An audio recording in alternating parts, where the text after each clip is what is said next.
আমন্ত্রণ জানাচ্ছি প্রবাস কণ্ঠ রাতের বুলেটিনে, powered by my NJ trip. শুরুতেই জানাবো আজকের প্রধান শিরোনামগুলো। মালয়েশিয়ায় ইমিগ্রেশন ডিপো থেকে পালালো বাংলাদেশি সহ 10 বন্দী, একজন আটক।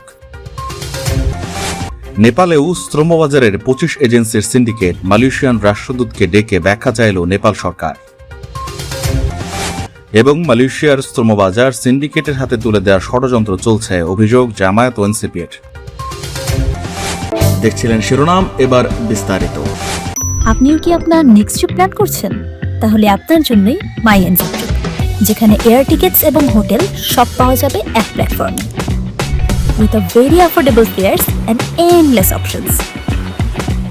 উইথ মাই এনজে ট্রিপ আপনার ভ্রমণ হবে একদম নিশ্চিন্তে। মালয়েশিয়ার কেলান্তান রাজ্যের তানামেরা ইমিগ্রেশন ডিপো থেকে পালিয়েছে বাংলাদেশি সহ 10 অবৈধ প্রবাসী। ডিটেনশন সেন্টারের নিরাপত্তা ভেঙে পালিয়ে যাওয়ার এই ঘটনায় ব্যাপক চাঞ্চল্য তৈরি হয়েছে। শনিবার ভোর আনুমানিক 3টার দিকে অত্যন্ত সুকৌশলে ডিপো থেকে একযোগে পালিয়ে যায় এই 10 অভিবাসী, যাদের মধ্যে 7 জন থাই নাগরিক এবং বাকি 3 জন ইন্দোনেশীয়, বাংলাদেশি ও রোহিঙ্গা। এই ঘটনার খবর চাওয়ার হতেই থমথমে পরিবেশ তৈরি হয় ডিপো এলাকায় এবং নড়ে চড়ে বসে স্থানীয় প্রশাসন। ডিটেনশন সেন্টার ভেঙে পালিয়ে যাওয়া আসামিদের ধরতে ঘটনার পরপরই অপারেশন তুতুপ নামে বড় মাপের চিরুনি অভিযান শুরু করে মালয়েশিয়া পুলিশ। ঘটনার দিন দুপুর 12টার দিকে পালিয়ে যাওয়া দলটির এক পুরুষ সদস্যকে পুনরায় গ্রেপ্তার করতে সক্ষম হয় আইনশৃঙ্খলা বাহিনী। তবে বাকি 9 জন পলাতককে দ্রুত খুঁজে বের করতে পুরো জেলা জুড়ে অভিযান অব্যাহত রয়েছে।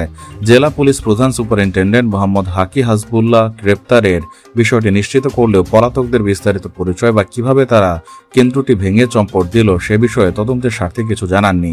অভিযোগ উঠেছে এই দুঃসাহসিক পলায়নের ঘটনার পরপরই তানামেরা ডিটেনশন ডিপোর সার্বিক নিরাপত্তা ব্যবস্থা আরও জোরদার করা হয়েছে। পলাতক অভিবাসীরা যাতে কোনোভাবে আন্তর্জাতিক সীমানা পার হতে না পারে সেজন্য সীমান্ত সংলগ্ন রাস্তা এবং স্পর্শকাতর এলাকাগুলোতে অতিরিক্ত রোড ব্লক এবং চেকপোস্ট বসিয়ে কঠোর তল্লাশি চালাচ্ছে পুলিশ। বাংলাদেশের বৈদেশিক কর্মসংস্থানের অন্যতম প্রধান গন্তব্যস্থল মালয়েশিয়া। দীর্ঘদিন বন্ধ থাকার পর আবারও শ্রমবাজারটি উন্মুক্ত হয়েছে বাংলাদেশের জন্য। নির্দিষ্ট 25টি রিক্রুটিং এজেন্সির মাধ্যমে দেশটিতে কর্মী যেতে পারবে বলে জানিয়েছে মালয়েশিয়া।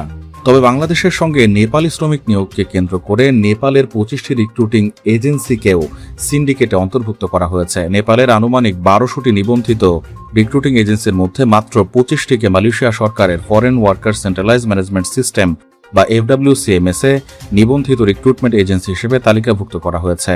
মালয়েশিয়া সরকারের এই একতরফা সিদ্ধান্তে নেপালের বৈদেশিক কর্মসংস্থান খাতে তীব্র ক্ষোভ ও চরম বিশৃঙ্খলা তৈরি হয়েছে।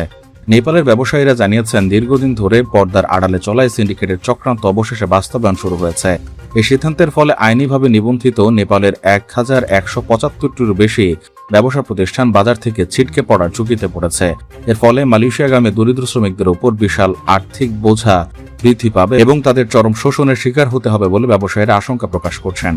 এদিকে মালয়েশিয়ার এই সিদ্ধান্তের বিষয়ে কঠোর ও গুরুতর উদ্বেগ প্রকাশ করেছে নেপালের সরকার। দেশটির যুব কর্মসংস্থান ও শ্রম মন্ত্রণালয় এই বৈষম্যমূলক তালিকা এবং সিন্ডিকেট চর্চার বিষয়টি নজরে আসার পরপরই আনুষ্ঠানিক বিবৃতি জারি করেছে। জরুরি পদক্ষেপ হিসেবে শ্রম মন্ত্রণালয় নেপালে নিযুক্ত মালয়েশিয়ার ভারপ্রাপ্ত রাষ্ট্রদূত মোহাম্মদ ফিরদাউস আজমানের সাথে একটি বৈঠক করে এবং ঘটনার ব্যাখ্যা চায়। বৈঠকে নেপালের শ্রমমন্ত্রী স্পষ্ট জানিয়ে দেন, মালয়েশিয়া সরকারের এমন কোনো পদক্ষেপ নেওয়া উচিত নয় যা দুই দেশের দ্বিপাক্ষিক শ্রম চুক্তি এবং কূটনৈতিক শিষ্টাচারের পরিপন্থী। মন্ত্রণালয়ের মুখপাত্র পীতাম্বর ঘিমিরে জানিয়েছেন, শ্রম প্রক্রিয়াকে অবশ্যই স্বচ্ছ, প্রতিযোগিতামূলক এবং শ্রমিক বান্ধব হতে হবে, যেখানে সব বৈধ লাইসেন্সধারী প্রতিষ্ঠানের সমান অধিকার থাকবে। মালয়েশিয়ায় বাংলাদেশি শ্রমবাজার সীমিত সংখ্যক রিক্রুটিং এজেন্সির হাতে তুলে দিয়ে সিন্ডিকেট ভিত্তিক ব্যবস্থা গড়ে তোলার অভিযোগ করেছে বাংলাদেশ জামায়াত ইসলামী এবং জাতীয় নাগরিক পার্টি এনসিপি। জামায়াতের সেক্রেটারি জেনারেল ও সাবেক এমপি মিয়া গোলাম পরোয়ার বলেন, সরকারের একটি মহল এভাবে দেশের স্বার্থ ক্ষুণ্ণ এবং প্রবাসী রেমিটেন্স যোদ্ধাদের ক্ষতিগ্রস্ত করার গভীর ষড়যন্ত্রে লিপ্ত।